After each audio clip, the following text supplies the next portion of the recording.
Book of Genesis, chapter 49. Jacob called to his sons and said, "Gather yourselves together, that I may tell you that which will happen to you in the days to come. Assemble yourselves and hear, you sons of Jacob. Listen to Israel, your father. Reuben, you are my firstborn, my might, and the beginning of my strength, excelling in dignity and excelling in power. Boiling over like water, you shall not excel, because you went up to your father's bed, then defiled it. He went up to my couch. Simeon and Levi are brothers. Their swords are weapons of violence. My soul, don't come into their counsel. My glory, don't be united to their assembly. For in their anger they killed men. In their self-will they hamstrung cattle. Cursed be their anger, for it was fierce, and their wrath, for it was cruel. I will divide them in Jacob and scatter them in Israel. Judah, your brothers will praise you. Your hand will be on the neck of your enemies. Your father's sons will bow down before you. Judah is a lion's cub. From the prey, my son, you have gone up. He stooped down. He crouched as a lion, as a lioness. Who will rouse him up? The scepter will not depart from Judah, nor the ruler's staff from between his feet, until he comes to whom it belongs. The obedience of the peoples will be to him. Binding his foal to the vine, his donkey's colt to the choice vine, he has washed his garments in wine, his robes in the blood of grapes. His eyes will be red with wine, his teeth white with milk. Zebulun will dwell at the haven of the sea. He will be for a haven of ships. His border will be on Sidon. Issachar is a strong donkey, lying down between the saddlebags. He saw a resting place, that it was good, the land, that it was pleasant. He bows his shoulder to the burden, and becomes a servant doing forced labor. Dan will judge his people as one of the tribes of Israel. Dan will be a serpent on the trail, an adder in the path, that bites the horse's heels so that his rider falls backward. I have waited for your salvation, Yahweh. A troop will press on Gad, but he will press on their heel. Asher's food will be rich. He will produce royal dainties. Naphtali is a doe set free, who bears beautiful fawns. Joseph is a fruitful vine by a spring. His branches run over the wall. The archers have severely grieved him, shot at him, and persecuted him. But his bow remained strong. The arms of his hands were made strong by the hands of the mighty one of Jacob. From there is the shepherd, the stone of Israel.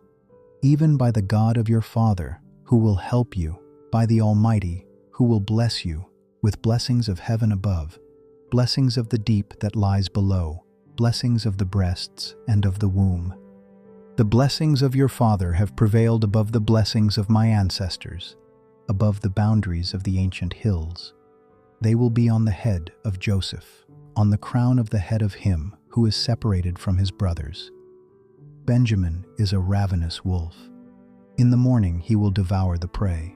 At evening he will divide the plunder. All these are the 12 tribes of Israel, and this is what their father spoke to them and blessed them. He blessed everyone according to his own blessing.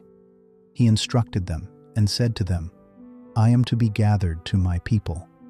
Bury me with my fathers in the cave that is in the field of Ephron the Hittite, in the cave that is in the field of Machpelah, which is before Mamre, in the land of Canaan, which Abraham bought with the field from Ephron the Hittite as a burial place. There they buried Abraham and Sarah, his wife. There they buried Isaac and Rebekah, his wife, and there I buried Leah. The field and the cave that is therein, which was purchased from the children of Heth. When Jacob finished charging his sons, he gathered up his feet into the bed, breathed his last breath, and was gathered to his people.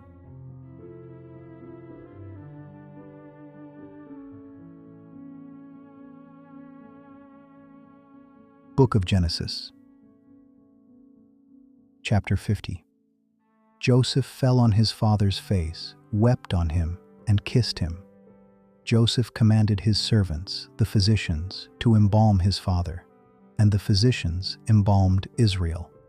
40 days were used for him, for that is how many days it takes to embalm. The Egyptians wept for Israel for 70 days. When the days of weeping for him were past, Joseph spoke to Pharaoh's staff, saying, "If now I have found favor in your eyes, please speak in the ears of Pharaoh, saying, My father made me swear, saying, Behold, I am dying.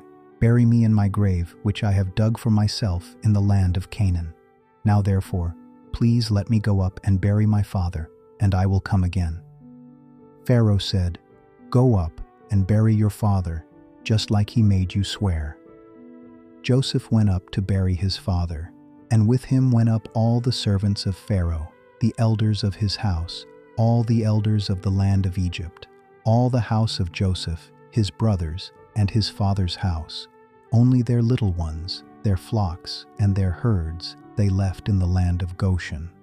Both chariots and horsemen went up with him. It was a very great company. They came to the threshing floor of Atad, which is beyond the Jordan, and there they lamented with a very great and severe lamentation. He mourned for his father 7 days. When the inhabitants of the land, the Canaanites, saw the mourning in the floor of Atad, they said, "This is a grievous mourning by the Egyptians." Therefore its name was called Abel Mizraim, which is beyond the Jordan. His sons did to him just as he commanded them, for his sons carried him into the land of Canaan and buried him in the cave of the field of Machpelah, which Abraham bought with the field as a possession for a burial site from Ephron the Hittite near Mamre. Joseph returned into Egypt, he and his brothers, and all that went up with him to bury his father after he had buried his father. When Joseph's brothers saw that their father was dead, they said, "It may be that Joseph will hate us and will fully pay us back for all the evil which we did to him." They sent a message to Joseph saying, "Your father commanded before he died, saying, 'You shall tell Joseph, now please forgive the disobedience of your brothers and their sin because they did evil to you. Now please forgive the disobedience of the servants of the God of your father.'" Joseph wept when they spoke to him. His brothers also went and fell down before his face, and they said, "Behold, we are your servants." Joseph said to them, "Don't be afraid, for am I in the place of God? As for you, you meant evil against me, but God meant it for good, to save many people alive, as is happening today.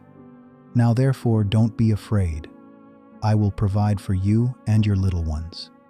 He comforted them and spoke kindly to them. Joseph lived in Egypt, he and his father's house. Joseph lived 110 years. Joseph saw Ephraim's children to the 3rd generation. The children also of Machir, the son of Manasseh, were born on Joseph's knees. Joseph said to his brothers, "I am dying, but God will surely visit you and bring you up out of this land to the land which he swore to Abraham, to Isaac, and to Jacob." Joseph took an oath from the children of Israel, saying, "God will surely visit you, and you shall carry up my bones from here." So Joseph died, being 110 years old, and they embalmed him, and he was put in a coffin in Egypt.